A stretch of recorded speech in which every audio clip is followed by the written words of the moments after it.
2025년 6월, 정말 아슬아슬했죠. 이란이랑 이스라엘 전면전 가는 거 아니냐 했는데 갑자기 휴전으로 봉합된 사건. 오늘 여러분이 보내주신 위키백과 나무 위키 기록부터 시작해서요. 뉴스 기사, 또 국제 엠네스티 보고서까지 다양한 자료들 보면서 그 숨가빴던 시간 속으로 한번 들어가 보죠.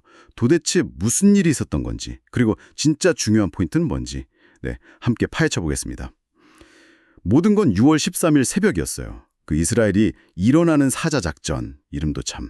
아무튼 전투기약 200대를 동원해서 이란 전역 100여 곳을 그냥 동시에 때린 거죠. 주로 핵시설하고 이슬람 혁명 수비대 IRGC 핵심 지휘부를 노렸다. 이렇게 알려졌습니다. 네, 맞습니다. 이스라엘은 명분은 그거였죠. 이란 핵 개발이 임박했다. 그러니까 선제적 조치다. 근데 이란 입장에서는 이건 사실상 선전포고나 마찬가지였을 겁니다. 이 공격 때문에 IRGC 총사령관, 총참모장 같은 그야말로 최고위급 인사들, 그리고 핵 과학자들까지 여러 사망하면서 이란 군부가 받은 충격이 상당했을 거예요. 여러 자료들을 보면 역시 그 이스라엘 정보기관 모사드의 역할이 컸다 이런 분석이 많아요. 그렇죠. 이란도 가만히 있진 않았겠죠. 바로 진실한 약속작전 3, 이 이름으로 대규모 보복에 나섰습니다. 탄도미사일이 150기 이상, 드론은 1000기가 넘었다고 하니까 규모가 진짜 엄청났네요. 네, 그렇죠. 텔아비브나 하이파 같은 이스라엘의 주요 도시들이 목표였고요. 그 아이언돔 같은 방공망이 있긴 했지만 워낙 그냥 물량 공세로 나오니까 일부 미사일은 도심에 떨어졌어요.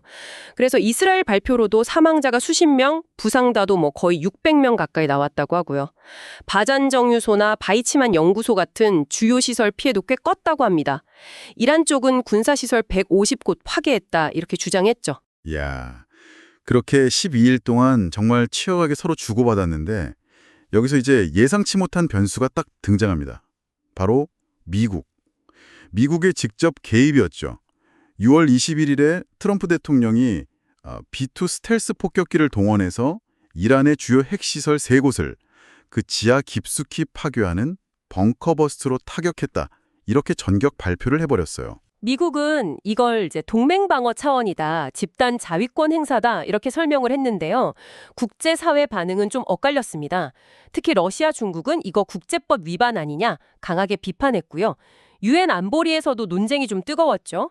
이란은 미국의 개입에도 물러서지 않겠다 이런 태도를 보이긴 했는데 근데 이 발표 직후부터 상황이 좀 급격하게 바뀌기 시작해요. 그 과정에서 국제사회가 받은 충격도 상당했고요. 당장 국제 유가가 막 치솟고 우리나라 코스피 지수도 영향을 받았죠.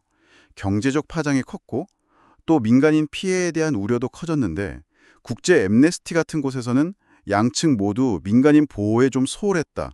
이런 지적을 하기도 했어요. 네, 특히 그 핵시설 파괴되면서 방사능 오염 가능성 이걸 놓고 IAEA 국제원자력기구가 굉장히 심각한 우려를 표명했죠.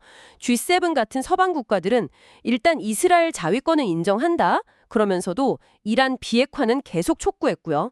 우리 정부도 양측 자제 촉구하고 특별 여행주의보 발령하고 그랬죠. 중동 국가들은 각자 이해관계에 따라 복잡한 입장이었고 특히 중국 입장에선 이란과의 경제 협력에 타격이 가고 또 외교적 부담도 커졌다. 이런 분석도 눈에 띄더라고요. 이번 충돌에서 또 하나 우리가 좀 주목해야 할 지점이 바로 AI, 인공지능 기술 같아요.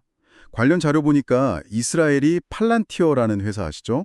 거기 고담이라는 AI 플랫폼을 표적 식별이나 작전 계획 세우는데 아주 적극적으로 썼다. 이런 분석이 있더군요. 그렇습니다. AI가 이제 단순히 정보 분석하고 실시간 전장 상황 파악하는 걸 넘어서서요. 가짜뉴스 만들고 퍼뜨리는 심리전에도 아주 깊숙이 개입했어요.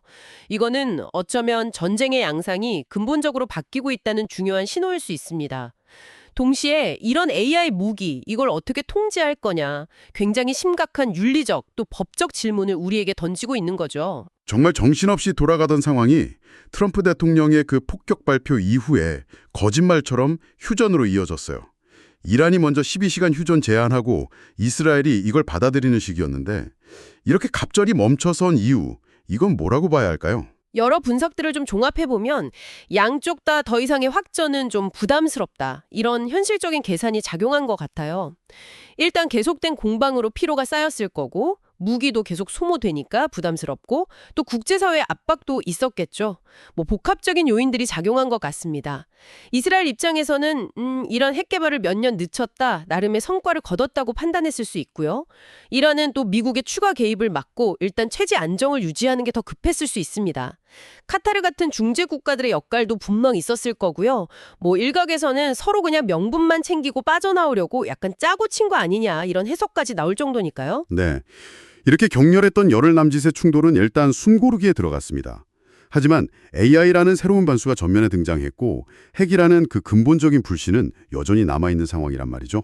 과연 이 불안한 평화, 이게 계속될 수 있을까요? 네, 보내주신 자료들을 통해서도 이게 명확히 보이는데요. 이번 휴전은 말 그대로 군사적 충돌의 일시 정지에 불과하다는 겁니다. 그 근본적인 핵 문제 해결이나 양국 간의 뿌리 깊은 불신의 소화는 아직 거리가 멀죠. 특히 이란의 핵 활동에 대한 검증 문제, 그러니까 IAEA 사찰 문제가 앞으로 어떻게 풀릴지가 관건인데 이 과정에서 언제든 다시 갈등이 불거질 가능성 충분히 있습니다.